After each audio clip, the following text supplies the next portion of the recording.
एक अंधेरी रात, अमावस्या की, बादलों की गड़गड़ाहट, बीच में बिजली का चमकना, वर्षा के झोंके, गांव पूरा सो गया था। बस नानक के गीत की आवाज़ गूंज रही थी। रात देर तक वह गाते रहे। नानक की माँ डरी। आधी रात से भी ज़्यादा बीत गई। कोई 3 बजने को हुए। नानक के कमरे का दिया जलता है। बीच बीच में गीत की आवाज़ आती है। नानक के द्वार पर नानक की माँ ने दस्तक दी और कहा, बेटे अब सो भी जाओ, रात जाने को हो गई। तभी रात के अंधेरे में एक पपीहे ने ज़ोर से कहा, पीयू पीयू। नानक ने कहा, सुनो माँ, अभी पपीहा भी नहीं चुप हुआ अपने प्यारे की पुकार में, तो मैं कैसे चुप हो जाऊँ। इस पपीहे से मेरी होड़ लगी है। जब तक यह गाता रहेगा, पुकारता रहेगा, मैं भी पुकारता रहूँगा। इसका प्यारा तो बहुत पास है, मेरा प्यारा तो बहुत दूर है। जन्मों जन्मों गाता रहूं तो भी उसके पास कैसे पहुंचूंगा। रात और दिन का हिसाब नहीं रखा जा सकता। नानक ने परमात्मा को गा गा कर पाया। परमात्मा के रास्ते पर नानक के लिए गीत और फूल ही बिछे हैं। नानक वही हैं जो मधवा को बिना तोले पिए जा रहे हैं, फिर जीवन भर गाते रहे।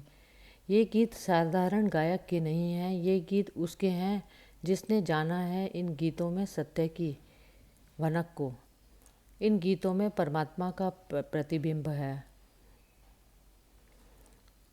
जपू जी का जन्म तब हुआ, यह मिलन के बाद उनका पहला उद्घोष है। पपीहे ने पा लिया अपने प्यारे को।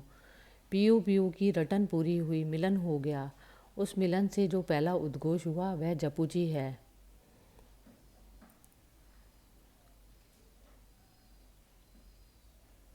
नदी के किनारे रात के अंधेरे में अपने साथी और सेवक मर्दाना के साथ नानक एक नदी पर बैठे थे। अचानक उन्होंने अपने वस्त्र उतार दिए। बिना कुछ कहे वे नदी में उतर गए। मर्दाना पूछता भी रहा, क्या करते हो, रात ठंडी है, अंधेरी है। दूर नदी में वे चले गए।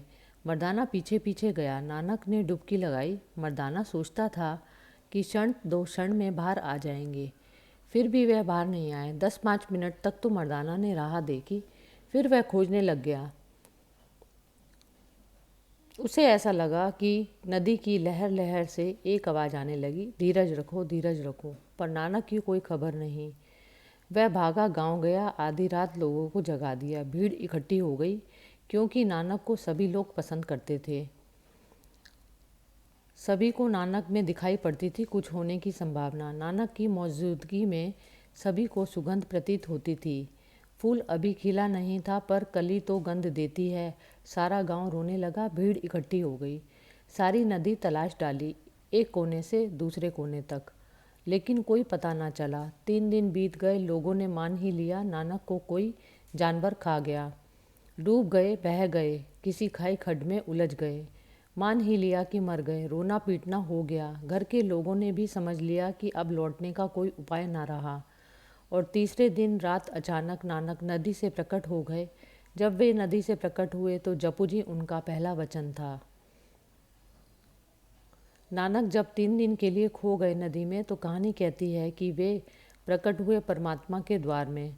ईश्वर का उन्हें अनुभव हुआ, जाना आंखों के सामने प्यारे को, जिसके लिए पुकारते थे, जिसके लिए गीत गाते थे, जो उनके हृदय की धड़कन धड़कन में प्यास बना था, उसे सामने पाया, तृप्त हुए और परमात्मा ने कहा, अब तू जा और जो मैंने तुझे दिया है वह लोगों में बांट।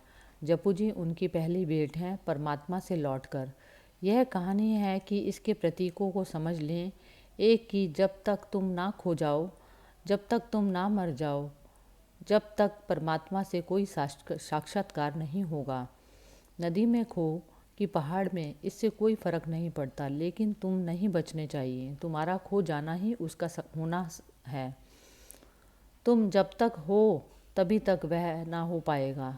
तुम ही अड़चन हो, तुम ही दीवार हो। यह जो नदी में खो जाने की कहानी है, तुम्हें भी खो जाना पड़ेगा, तुम्हें भी डूब जाना पड़ेगा। 3 दिन लगते हैं, इसलिए तो हम जब आदमी मर जाता है तो तीसरा दिन मनाते हैं। तीसरा हम इसलिए मनाते हैं कि मरने की घटना होने में 3 दिन लग जाते हैं, उतना समय ज़रूरी है। अहंकार मरता है एकदम से नहीं, कम से कम समय 3 दिन लेता है। इसलिए कहानी में 3 दिन हैं कि नानक 3 दिन नदी में खोए रहे। अहंकार पूरा गल गया, मर गया और आसपास पड़ोस, प्रियजन, परिवार के लोगों को अहंकार ही दिखाई पड़ता है, तुम्हारी आत्मा तो दिखाई नहीं पड़ती। इसलिए उन्होंने समझा कि नानक मर गए। जब भी कोई सन्यासी होता है, घर के लोग समझ लेते हैं मर गया। जब भी कोई उसकी खोज में जाता है, घर के लोग मान लेते हैं खत्म हुआ, क्योंकि अब यह वही तो नहीं रह गया। टूट गई पुरानी श्रृंखला, अतीत मिटा, अब नया हुआ।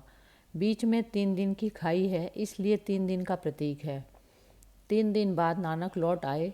जो भी खोता है वह लौट आता है, लेकिन नया होकर लौटता है। जो भी जाता है उस मार्ग पर वापस आता है, लेकिन जा रहा था तब प्यासा था, आता है तब दानी होकर आता है। जाता था जब भिखारी था, आता है तब सम्राट होकर आता है।